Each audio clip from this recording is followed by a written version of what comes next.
Well, if these are the attitudes of the early and mid-Victorians to the rest of the European continent, and it would be possible to quote similar, comparable verdicts on the Spanish, the Russians, the Italians, and so on, the sense of superiority they betrayed became, if anything, even more marked when they came to contemplate the state of the rest of the world.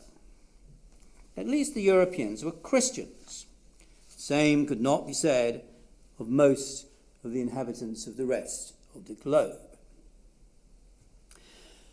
Now, for much of the 19th century, with the great exception of the Crimean War, Victorian Britain did its best to avoid entanglements and conflicts on the continent of Europe.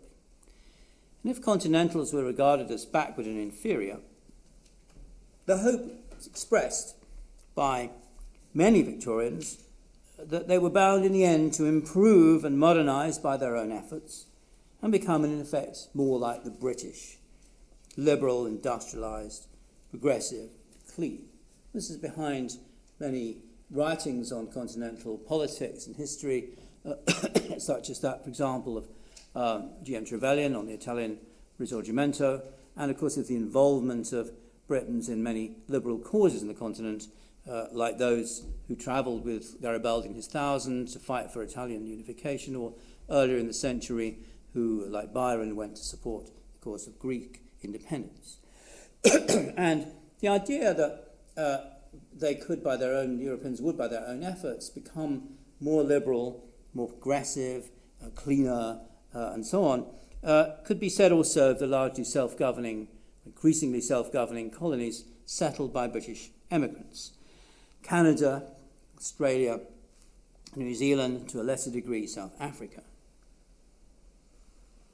But there's little or no such prospect in store, in this view, for the Africans or Indians who are plainly unable to improve themselves unaided, requiring the help and example of the British to bring them into the Christian fold and the modern world. So during the Opium Wars of the 1850s, for example, when the British fought the Chinese to get the right to export opium into China, Richard Cobden's pro-Chinese sentiments were mercilessly satirized by those who thought the Chinese were violent and brutal, committing barbarous atrocities in the course of the Taiping Rebellion, which was in progress at the time. Indeed, it's the largest single war fought anywhere in the 19th century. So the idea of his Palmerston on the gesturing towards the mayhem of the Taiping Rebellion to Cobden and saying, "What can you say for your friends now, Richard?" That's what they get up to.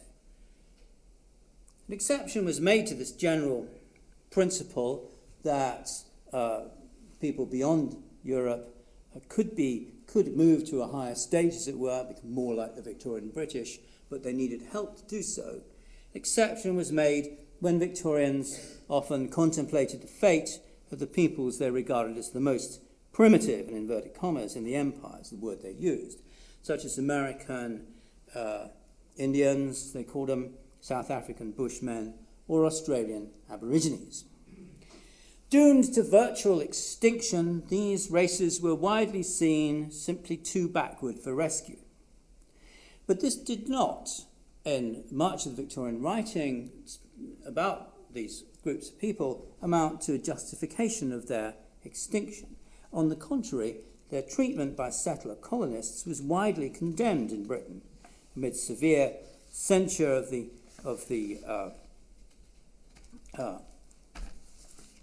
actions and of the brutal and unscrupulous Europeans who exploited and killed them.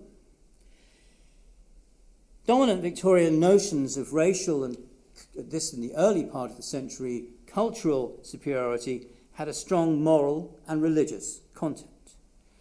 The uncivilised, in the dominant discourse of the 1820s, 30s and 40s, were human souls like any other. They deserved to be rescued, brought to eternal life through Christianity. In an earlier lecture in this series, I emphasised the fundamental, all-pervasive importance of Christian religion, whatever kind, to Victorian thought about many different kinds of things. And that included thought in the 20s, 30s, and 40s, at least the first half of the century, about the people who lived in other parts of the world. Fundamentally, native Africans or Polynesians were regarded in much the same way as the French or the Germans. They lay some way back on the road to civilization, but in time, like the British, they would get there. The major difference is that, as the French and the Germans were Christians, inhabitants of other parts of the world were not. And so religion became a major vehicle of the effort to bring them forward on the road of progress.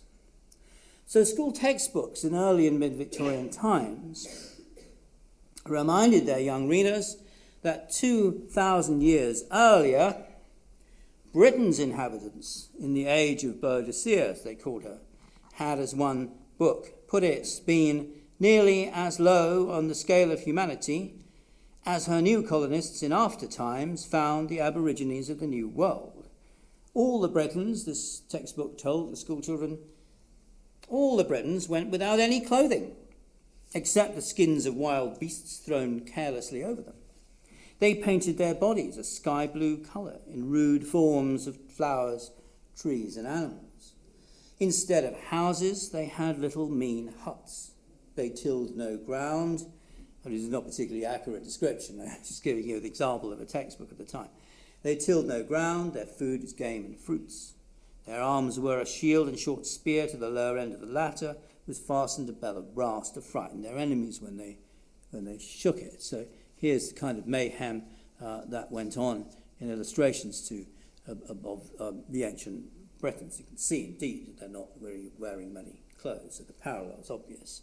And history and geography textbooks pointed out that the Egypt of the pharaohs had been full of ancient learnings, one said, when Britain was inhabited by savages.